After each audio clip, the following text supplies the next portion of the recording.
You got the distribution call, you got the placement, you did everything right, and somewhere between the purchase order and the shelf, something went sideways. Your product isn't there, or it's there, but it's wrong. Or nobody can tell you either way. Every CPG brand hits this wall, and most of them hit it more than once. I'm Jordan Karcher, founder and CEO of Eileen. Know Thy Shelf is the show for founders and CPG superstars who are done taking anyone's word for what's happening at the shelf and who are really building something worth fighting for. Real stories, real data, one question underneath all of it. Your product is listed as in stock. Is it though? So let's get into it today. Blake, thank you for joining. You built a snack company from your food processor in your kitchen because the shelves didn't have anything you could actually eat. And now you're distributed nationwide. And from the sounds of it, even more stores than I originally thought. So what I'd really love to talk about today is what does it take to get on the shelf? And once you're there, what does it take to maintain and grow your footprint? So before we dive into it, Blake, I'd love to get to know a little bit more about you and your background. And obviously, how did you get into Blake Seed Base? Of course. Yeah. Thanks for having me. And this is a kind of a full circle moment, Jordan, because before I was in the food business, did insurance for a little bit. And I watched you pitch to the Irish Angels, your coffee company. And that gave me a lot of inspiration. But yeah, my backstory is I, worked for a couple startup companies before and was kind of always interested on that side. And then had a short stint in insurance. And then kind of like you went to grad school at Indiana University. And that's where this whole idea kind of began in my head and ended up launching it in 2018. And you were correct. You were a college athlete as well before that? Yeah. Yeah. I played football at Wisconsin. Amazing.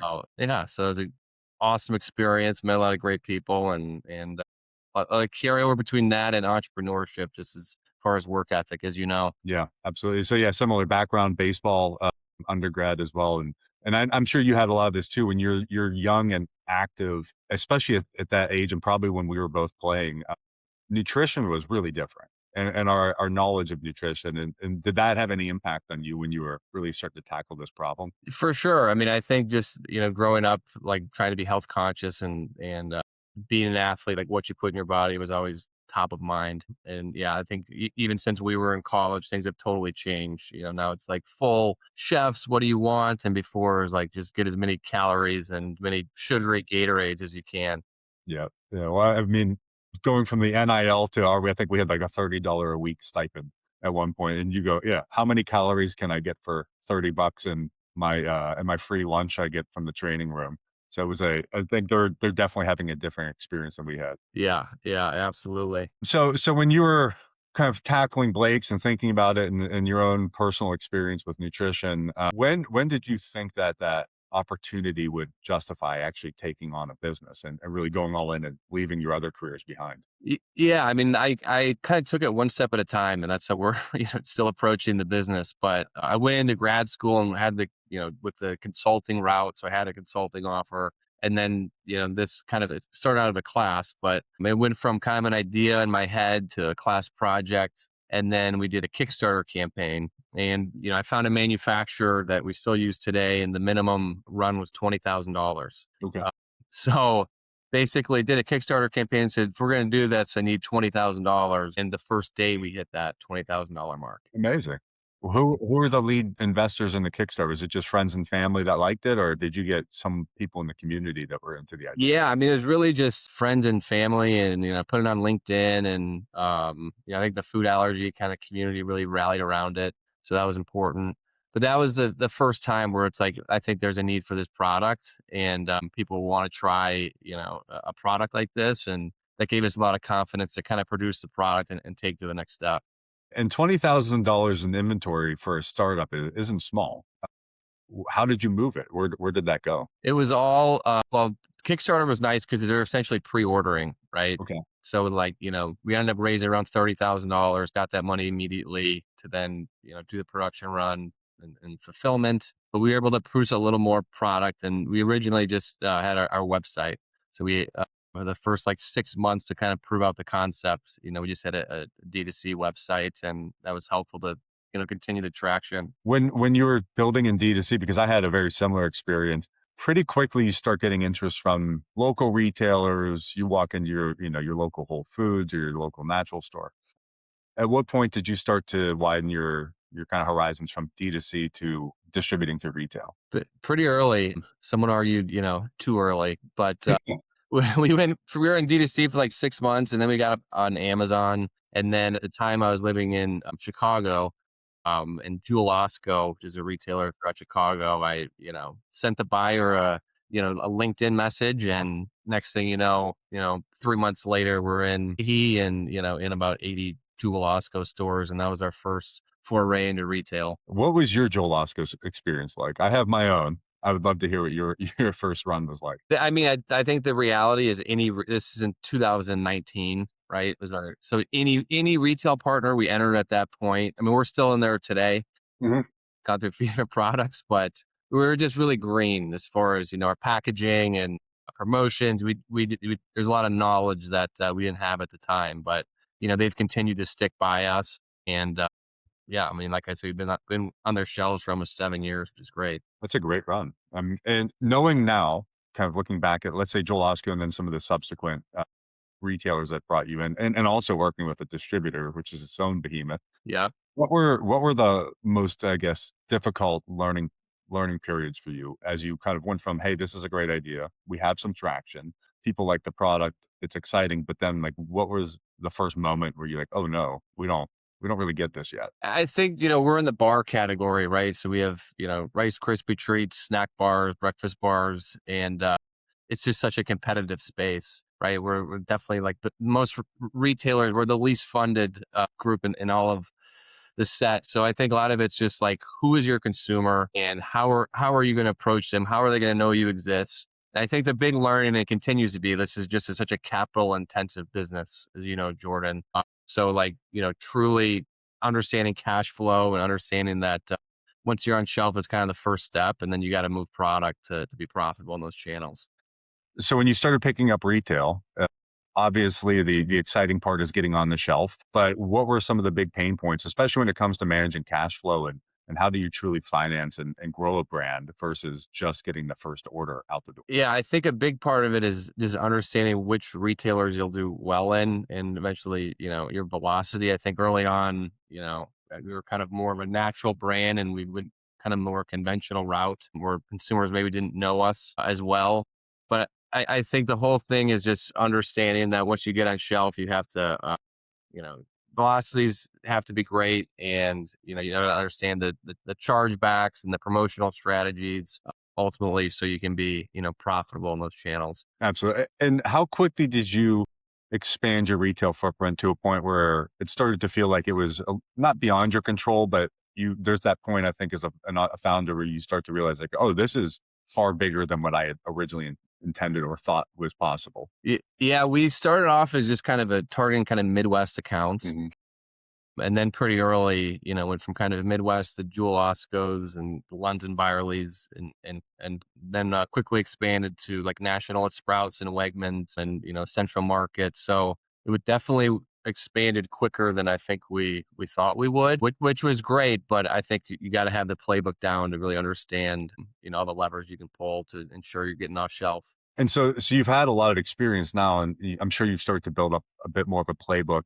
What are some of those levers? Like, what are some of the key levers, or at least even management resources you use to help establish where you're distributed, how you're pulling through velocity, how you're acquiring customers? Like, what are some of the, I guess, the key things that you really lean into? Yeah, I mean, I think an underrated part for us is we have a great online business on Amazon, Thrive Market, Misfit. So that's really helped us from just an awareness standpoint. Another kind of unconventional route is we're on both United and American Airlines currently, which has been great for kind of customers to see our product. But we're doing, I think, all the usual things, when we're on shelf. I think it starts with great packaging and kind of solving a need. We have the promotional strategies, which for us is kind of back to school is our kind of biggest time. And then, there's things like, if you want to leverage influencers or email campaigns or, meta ad to geo target, those are all things that we've kind of played with in the past, depending on the retailer. Got it. Makes sense. And so the customer acquisition piece is really interesting because the bar space, as you know, is competitive and there's a lot of variety. Is the main focus for you the kind of health conscious, allergy free, natural foods approach, or is it more of the, let's say, flavor forward indulgence approach? Yeah, I think it's definitely the kind of the better for you route. Our key customers like the mom shopping for her kid, ages 7 to 14, but the mom may have it as well. So definitely leaning into the clean aspect. Like we're just rolling out all seed oil free versions of our product now and lower sugar. Um, and I think future product we're developing stuff right now that's more, I think, flavor forward and like truly unique outside the bar category. But right now, our bread and butter is kind of delivering on taste and that better for you aspect. Amazing. And with how much you've grown in retail, obviously the online success is probably easy to attribute to the internal efforts. But when it comes to retail, are you doing most of the selling yourself, or have you tapped brokers and wholesalers to really help expand your footprint? Yeah, so I'm still the lead sales guy, but we use a handful of brokers. So we're again, like I mentioned, we're launching into Walmart this week, so we have a broker there. We have a national retail broker. We have a airline broker, Costco. Kind of Okay. depends on which channel, but it's helpful to just have people that understand the ins and outs and the pricing structure of these different channels, and they've definitely been key to our success. And I'd love to talk a bit about the broker experience because I think it's one of those necessary layers for a lot of brands as they grow. But when you're new in the CPG world, you don't really know what the experience is like or what to expect. If you were to be, chatting with young Blake or young Jordan starting off our first CPG companies and starting to discuss what the broker experience is like, what would be the kind of the playlist or recommendations you give us of how to treat a broker and what to expect? Yeah, it's a great question. I think a lot of people, I probably had this similar experience, is like you expect to just sign up with a broker and like they do it all, right? Like that's it. And they're gonna triple your distribution overnight. And I think really you really have to go in there. It's like a true partnership, right? Like you have to manage them well, over communicate with your, needs and where you sell well. Because if you think from their aspect, they're managing so many brands where they're not like sitting there thinking of how can we help, this specific brand. So I think we've been found success and we've had kind of created a joint hit list of how we want to approach things and been very clear on expectations and numbers and growth goals. Because, if you aren't aligned there, you're not really set up for success. And would you say the broker is responsible for ongoing maintenance of the accounts, or are they more focused on securing the distribution and then from there that becomes something more on you guys? Yeah, I think it depends on the broker. I mean, we've found brokers that we've paid high retainers for that have all the data and they are much better with like the ongoing. Other ones will just help you get in, and then it's up to the brand. So I think it depends, but I think it's the responsibility of the brand to really understand, the account health and be in touch with, the buyer. I think that's the most important thing is like, as a brand, we want to know the buyer and hear it from their mouth. We don't want to just have a broker talk to them. Like we want to be involved. So that's how we've approached it. So you still like to maintain that relationship directly with the store. You're not purely hands off with the broker and then hope for the best. Yeah, I think definitely for our key accounts, that's true. I mean, I'd say for our top, 10 accounts, we're friendly with the buyers and definitely know what's going on. And from a data standpoint, obviously, I'm a big data centric entrepreneur. When it came to CPG, even I was really heavily focused on our data as much as anything. D2C, super transparent. And then obviously, brick and mortar is a little bit more of a black box. How do you tackle some of those data gap challenges currently when it comes to managing your retail distribution? It's an ongoing problem, if I'm being perfectly honest. We're in the past, we've spent a bunch of money and used spins right now or not like certain accounts we get access to, but you're looking at sometimes on ship data from KE and Unify. Other times, if we have good relationships with the buyer, we'll, email them and try to understand how we're doing. Hmm. But I think it's something again with like, we don't have unlimited resources at the stage we're at. So it's something like, we're still kind of battling with and, our limited resources and then time and energy, where do you spend them at retail? And as a brand that has you typically have multiple placements within a store, correct? I know we've seen you in two different sections based off the type of product. Yep. Is that normal? Yeah. Is that normal for your brand, or is that kind of a one-off? I believe we saw it in Sprouts where you had two sections. Yeah. I mean, I would say normally we're in one. We're seeing that Sprouts still where we're like yeah, based on some of my lead services, we're catch. Oh, we're not supposed to be in this set, Uh, right? Which is like no wonder the data is not as strong, yeah. which is incredibly important. But yeah, I mean, we're typically either in like the gluten-free set. So like we're at Walmart or we're launching in the gluten-free set, or we're kind of in the main kind of breakfast bar, main bar aisle, depending on the retailer. Yeah, and how much do you know that going into the discussions or as part of your pitch strategy? Do you have influence on where you're placed, or is it more of the retailer saying you'll be in gluten free, you'll be in breakfast bar? Yeah, good question. Yeah, there's usually different reviews for each, so we have full say kind of where we want to be. And if it's not a place we want to be at retail, we won't pitch our item. Makes sense. Makes sense. What's your lead horse? What's the best selling SKU for you? We have a breakfast bar, like a cinnamon roll breakfast bar that, is 5 grams of protein, low sugar. That's the one that's on American Airlines currently, but that does really well at, Sprouts and our, Wegmans, our key retail partners, and then online. So it's been a fun product for us. Yeah, and so how that's actually interesting with the airline approach. How has that influenced customer trial, and have you seen that trickle down into retail velocity or even online velocity? It's tough to correlate exactly, but yeah, I mean, we get people a lot of times when we talk to customers or email that they discover us on airlines. That's great. So, it's not a channel like it's profitable. You don't make a ton of margin, Mhm.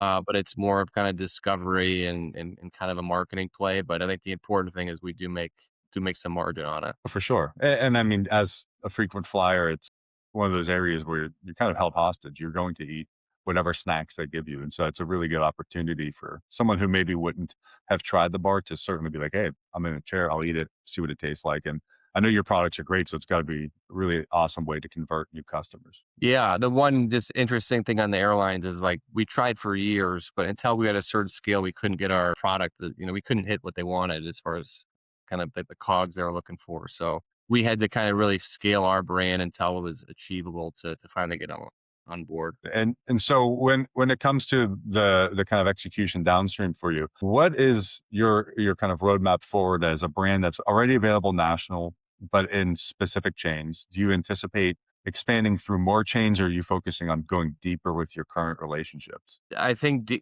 some of both is the short answer. I mean, I think what we love to do is kind of make sure all of our products are in our current retailers and start there and make sure they're content. And as far as future opportunities, you want to make sure it's right, and we have confidence going into them that will succeed the velocity requirements. So yeah, I mean, we definitely have big plans. And again, like we have end of this year, we'll roll out some products that are in the non-bar category. Okay, So nice. that's going to be a huge undertaking, and that'll be kind of the 2.0 of our company. Is that a big strategic focus for you going forward? Is expanding outside the bar? It is, yeah, yeah. I mean, our bar business, kind of our core product line, that continues to grow. It's a great business for us, but we see kind of a major opportunity that's untapped right now that we're going to go after. So we're excited. And so this is more of a, let's call it a selfish question for me and Eileen. When you think about shelf visibility as you've continued to expand, and then now as you add new product categories, how important for you is it to be able to understand what's happening at the store level versus just more of that aggregate? Here's a general roll up of what's happening. Extremely important. Like, we're launching into 2,700 Walmart stores, right? And we have strict velocity requirements we have to hit by month 6 from the buyer. And if we don't hit them, X, Y, and Z can happen. And like the first thing is like, are we on shelf, right? In any reset is like understanding that, or where are we placed, or is our price right? I mean, we caught at a retailer yesterday that like a price was, wasn't what we agreed upon with a retailer, Yeah.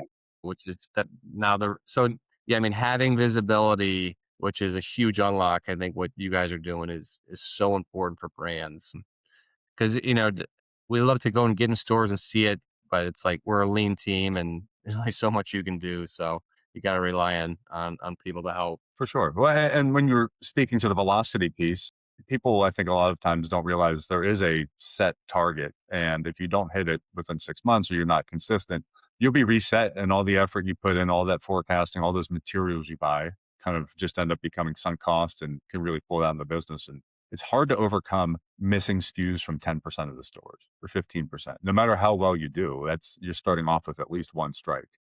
Yeah, couldn't have said any better. I mean, that's kind of step one is ensuring you're on shelf and the placement's right and the price is right, and you can burn a lot of capital if it's not. Absolutely. And so I always like to wrap up just kind of getting some advice for future founders, current founders. I mean, I'm glad, or maybe I feel bad that I got you into this role by accident. If my pitch got you here and it's more stressful than you thought, but if you could tell, the next wave of CPG founders any piece of advice or what's top of mind for you, what would you say good day one perspective might be for someone entering into the world of food and beverage grocery? Yeah, I would just be laser focused that your, beverage or your product kind of solves a need and it needs to exist, right? Like the world doesn't need another, just normal chewy granola bar. Like who's your customer? Why do they need it? Why would they pick you over someone else? And kind of obsessing over the customer. I think that never ends from day one to now. That's the only way to, be sustainable and grow. And I think I definitely keep that top of mind. I think that's a great point. I mean, it's so easy now for people just to throw branding on something and say it's differentiated. But yeah, the true product market fit happens when you're actually solving a problem, not just trying to force it out there with marketing and hoping to raise enough money to push it through with promotions. Exactly. Yeah. Blake, I appreciate it, man. I always love chatting. I'm glad everyone got to hear more about your story and all of the success you guys are having, plus all of the experiences you've encountered over the course of building this business from scratch. I know I've been impressed watching it all of these years. I hope everyone listening gets out and goes to their local store, grabs some bars, try it out, but just keep supporting this great business. And that's it for today. So if anything we talked about sounds familiar, if you have flat velocity, a broker telling you everything looks fine, but you haven't seen a reorder in weeks, don't worry, come to us. Just run one store to test, see what it's like using Eileen. We'll grab you the first store for $10 or less, and then we could run a free trial anytime. But we want to make sure we give you visibility and bring you closer to the shelf than ever before. So thank you again, and we'll be back soon.